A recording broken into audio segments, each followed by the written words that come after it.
Right. Oh, here, let me turn this. Little Duke Ellington, Count Basie. Let's move this out. So, see, it's Harley. Well, I just sit right here. We've been here. I just started moving, so I'm 41. So it's been a good 30, 35 minutes. So I started moving, right? Just sideways. Where's my hand? Oh, there it is. So I went over there, and I come back over here.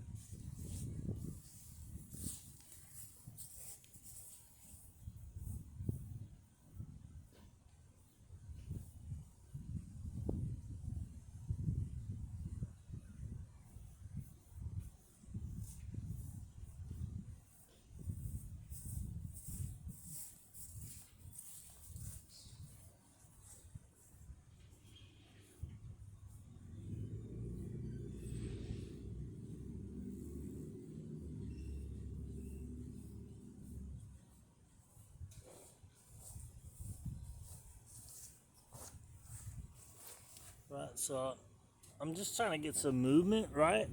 See if she'll, I'm pretty sure she's not going to get up for toys. I might have to have my wife come out here and sit with her so I can go pee and maybe bring Waylon out. See if she acts different.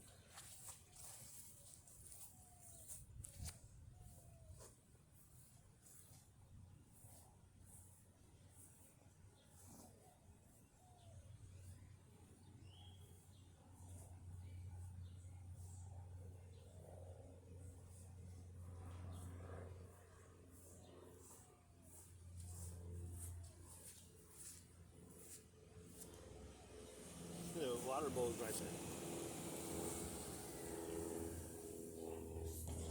Hey, girl.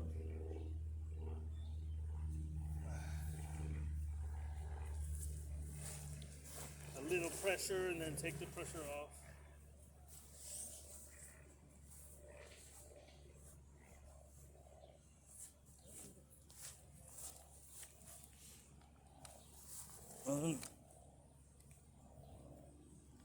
Let's see what we're going on right here.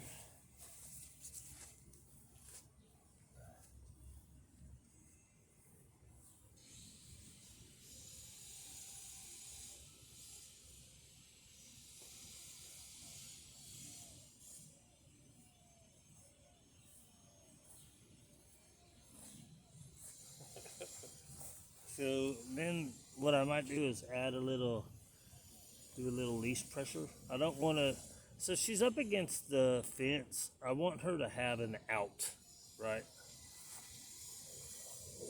As in, I don't want to feel like, I don't want her to feel like I'm trapping her, especially if I start using the leash pressure.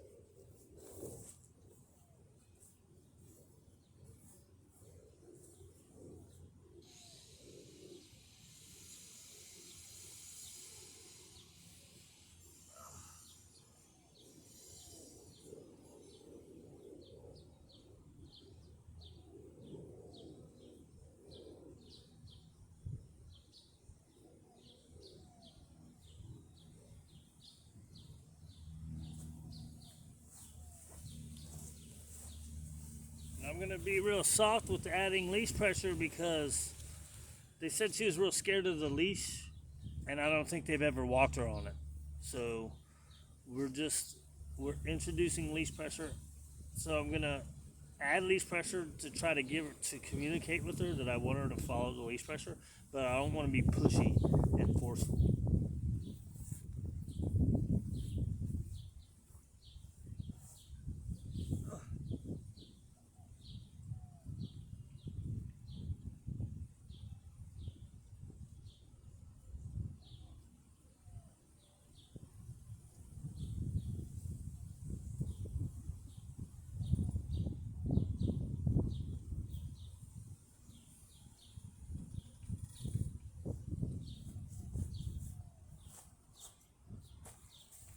I just had a thought. I wonder if, like, if I do add leash pressure and she just stays sitting there, is she learning to not yield? That's an interesting thought. So I don't want to be pushy, but I also don't want to feed that she doesn't want to go with the leash. Does that make sense?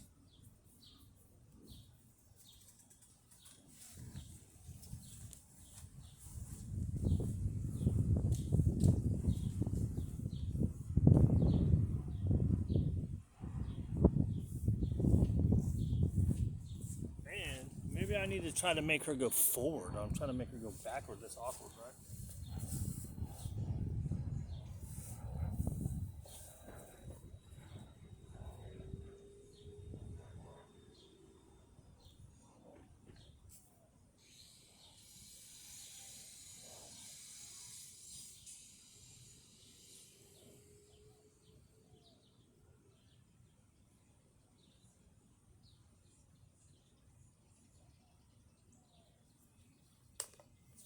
Right? So to me, that's good, right? She, instead of avoiding looking away, she turned her head with it. So then I can take the pressure off.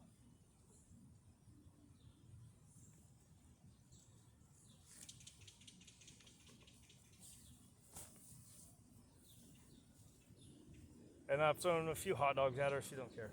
Not at her. Settle down, people. A couple were nowhere near her. And then I got a couple real close. Right. I'm going to try not to be super pushy and go like right with her. I want to try to get her to come to me with the leash pressure. But they had to, what they've been doing is carrying her to the car, carrying her inside. She goes outside with the other dogs. But we need to do something, right? She's sleeping.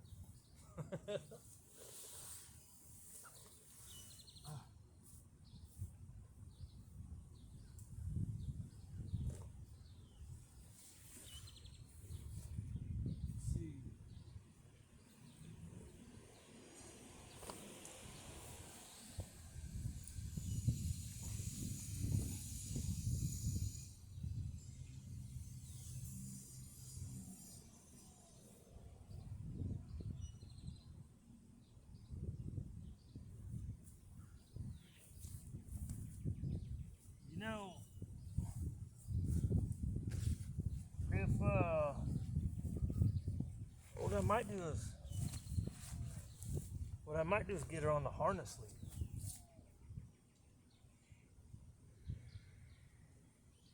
Because it's like the harness lead is like the slip lead.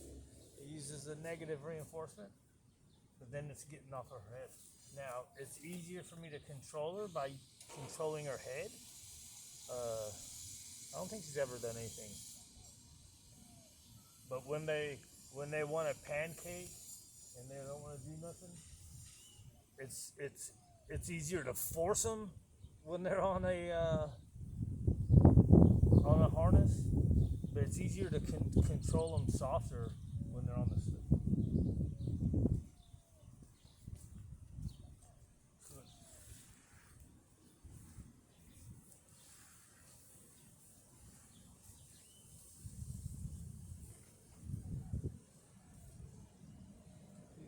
Tensed up a little.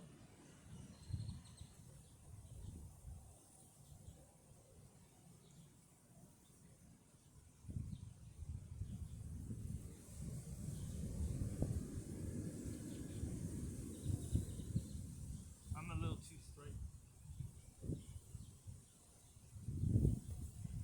No.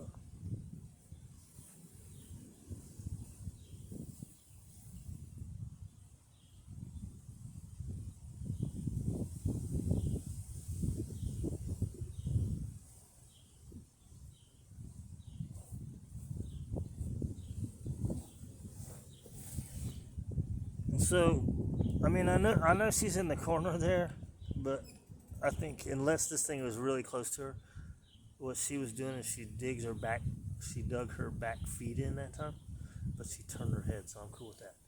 Each little bit of turn.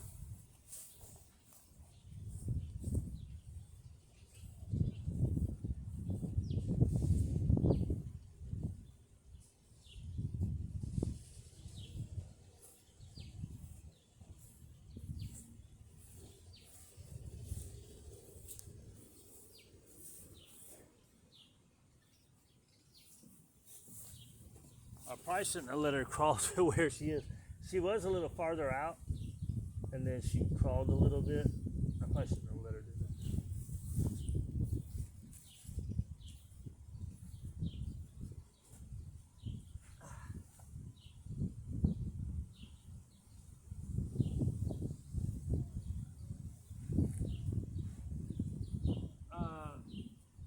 She didn't move herself.